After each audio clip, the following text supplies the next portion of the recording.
All right, greetings and welcome. My name is Coach Veronica Marie, and I am here with the final teaching from our book study, which is entitled Fourth Agreement. The Fourth Agreement. And the book that we're studying is The Four Agreements by Don Miguel Ruiz. And we've been really piecing these agreements. Greetings and welcome. My name is Coach Veronica. Hold on a minute, there was a little bit of an echo. So we've been piecing together these agreements in a way that is cohesive and in a way that we can follow them through every single day of our lives. So we talked about being impeccable with one's word. Doesn't really mean that you are watching what you say. It doesn't even mean you're watching what you think. It means you're watching what you believe, because what you say springs forward from your belief systems. We spoke about not taking things personally. That phrase seems pretty simple and it's catchy, but the idea is not that we're just going to decide not to take things personally, but we are going to realize that what people feel is largely about them, and it may have something to do with you as well, but we're going to allow people to feel what they feel, see things how they see things, and move how they see fit. When we take our hands off of it, we don't take it personally. We stop giving a meaning to other people's actions and words and feelings in ways that are harmful and hurtful to our own selves. We talked about not making assumptions, right? How everybody is in their own head, developing their own stories, only understanding their own storyline and judging the world by it, moving by it, judging other people by it. And it really is a block to intimacy. So instead of making assumptions, what we choose to do is ask questions. Right, clarifying questions. But again, in order to stop making assumptions, you have to believe that the stories you tell yourself, number one, are mostly distorted because of your own experiences, meaning they're different from other people's reality. And if you're going to grow in relationship with people, you're going to have to get in their reality. You spend all day and all night in your own reality. And if it's an unhappy reality, all the more do you need to get in somebody else's reality, right? And so this last agreement ties them all together. And this agreement is always do your best, right? And the author says this is the one that allows the other three agreements to become deeply ingrained habits. And so under any circumstance, always do your best. And I submit to you that whatever you're doing is your best. Remember, we have this universal principle that says that everything is as it should be, that there are an infinite amount of things that can happen between point A and point B, but only one thing can happen in this time space reality. And the thing that happened is the thing that needed to happen. The thing that you said is what needed to be said. I'm not saying that it was the best thing to say. I'm not saying it was the best way to move in terms of creating outcomes that you wanted, but it was what you needed to say, do, be, and or the thing needed to happen in order to help you access the energies to evolve. And so with that being said, if we accept that in every given moment, then we lose this affinity for feeling offended by other people's opinions about us. We lose this affinity for beating up on ourselves. We lose the affinity for looking back and talking about how we failed and how we messed up. Of course, there's some outcomes that we didn't want.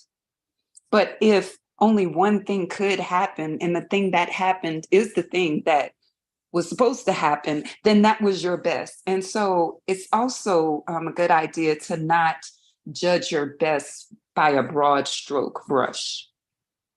One of the things that the author talks about is that your best in the morning may be different than your best in the evening, and your best in the evening may be different from your best in the middle of the night, or your best during stress or low sleep or hunger. Your best varies, and your best is what you are doing in every given moment. So if we accept this, then we lose the need to judge ourselves, and we lose the need to judge other people, and that's what creates more peace. Now, I'm not saying that we need to act like we like what people have done. There's certainly some things that I do not like.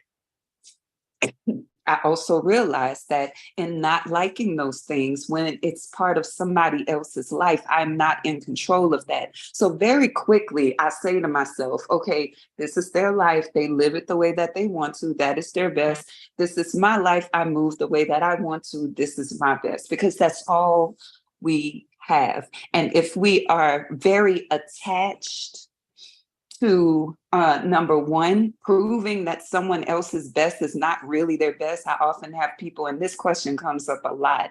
What if people just don't want to be different? Well, that's their best. That's their best. Maybe they don't want to, and that's okay. Maybe they don't want to hear it, and that's okay. That is their best. That's not what you're judging as their best, but it is their best because it is the thing that is existing in this moment. Now, the question is, since this thing is existing, what do you want to do about it? How do you want to create your life? What experiences do you want to create? Understanding now that this is how it is. When we no longer judge other people for what they have done, and we accept that it was their best because that was the thing that happened, it releases our energy to do other things instead of being caught and tied up in stories about what people should do and what you should have done and how things should have gone. Instead of tying the energy up in that, we get to release it into some other experiences. What else do you want to create with your present moment best, right?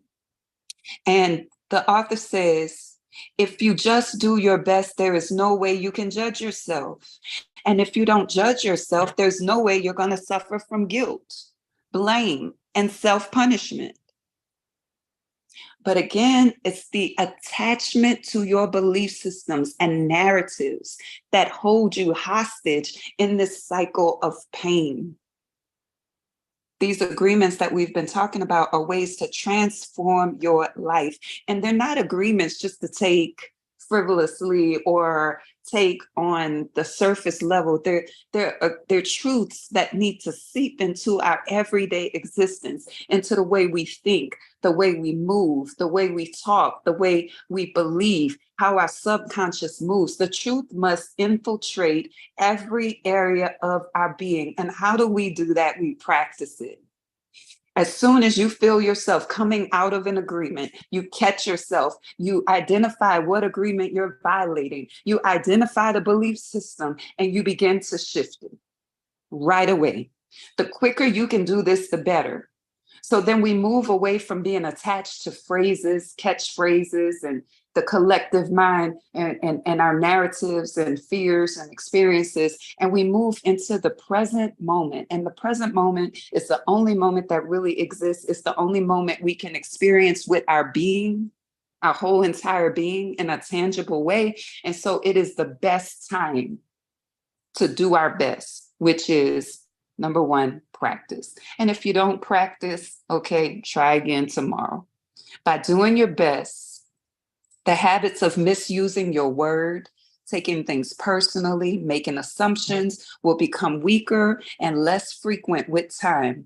But don't expect that you will always be able to be impeccable with your word, because you got some belief systems in there that you don't know about.